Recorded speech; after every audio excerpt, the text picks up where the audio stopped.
Tak, tylko tak? No tak, na. So may timer din dito guys.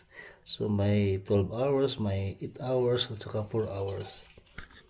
Ito yung remote niya. Ito yung brightness, yung minus at saka plus, at saka ito yung restart, timer, at power.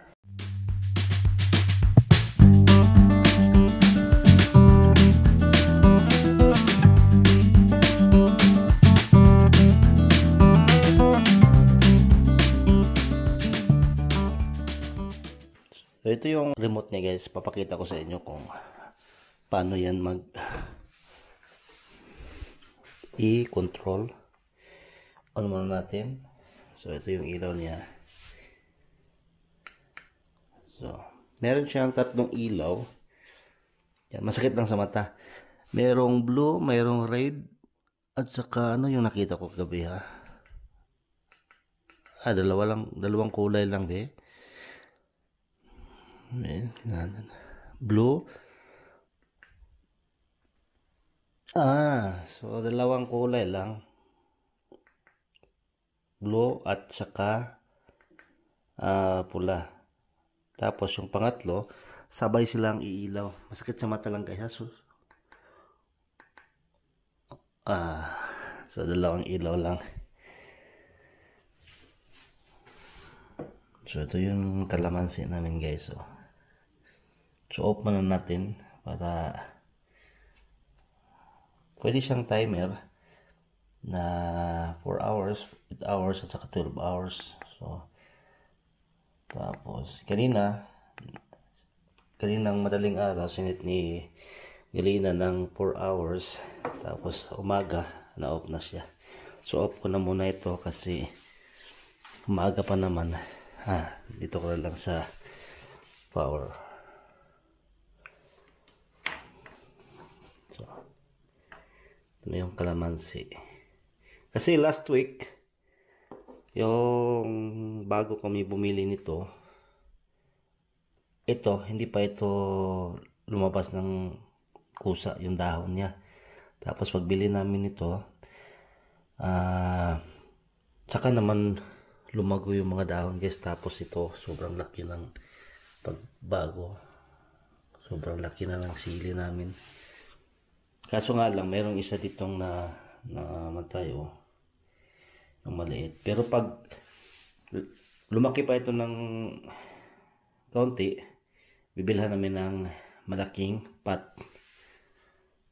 Tapos ilipat namin sa isang malaking pot, isa o dalawang sili yung ilagay namin doon. So ngayon pupunta ako ngayon tindahan, bibili ako ng soil. Tapos kasi lilipat ito mamaya ni Galina sa malaking mayroon kasi kami doong plastic na container na hindi na namin ginagamit. So ilipat namin doon malaki.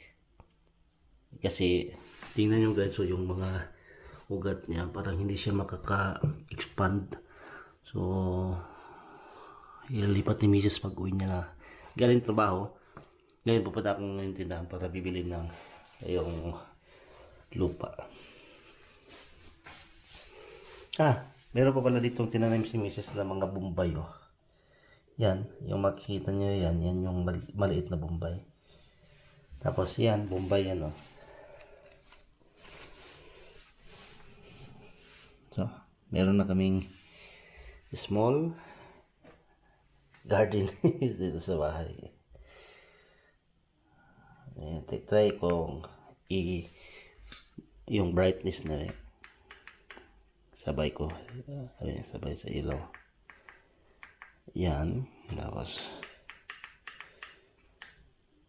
merong yan yung mahina. Tapos palakasin natin. So, yan. So, off natin. Sakit sa mata. Tingnan natin yung araw sa labas. Kasi after 3 months, so yung buwan na yan, March, April, May. So, 2 buwan na lang, mahigit, summer na. So ngayon spring na, so wala nang ice sa labas, guys. Nakakapasawa na ding mag-jacket.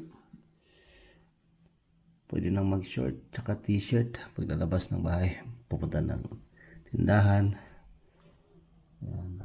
Pero malamig-lamig pa rin. Hindi pa rin kaya yung mag-sweater ngayon, yung buwan ng March, malamig pa rin. Di ba kaya ng sweater? So, kailangan pa rin ng spring jacket at saka sweater or t-shirt lang. So yan, yung mga puno na yan, so malapit na yung ano sa linsing, yung sa Tagalog, yung magdadahon na yung mga kahoy na yan. Gumawa ko ngayon ng kampot. Yung sa kanila kasi tawag kampot. Yung hinalo ko ngayong araw is mansanas, lemon at saka blackberries at kunting asukal.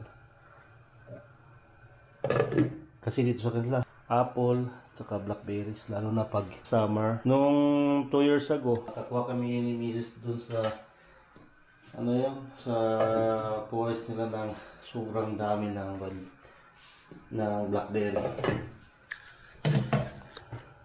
Nakakuha kami dun ng libre. Marami kasi mga taga dito pag summer pumupunta ng forest para mabitas ng mga blackberries. Sobrang dami dito. Libre kang mag-harvest. Yung iba kinukuha nila tapos binibenta nila sa mga merkado o sa mga daan.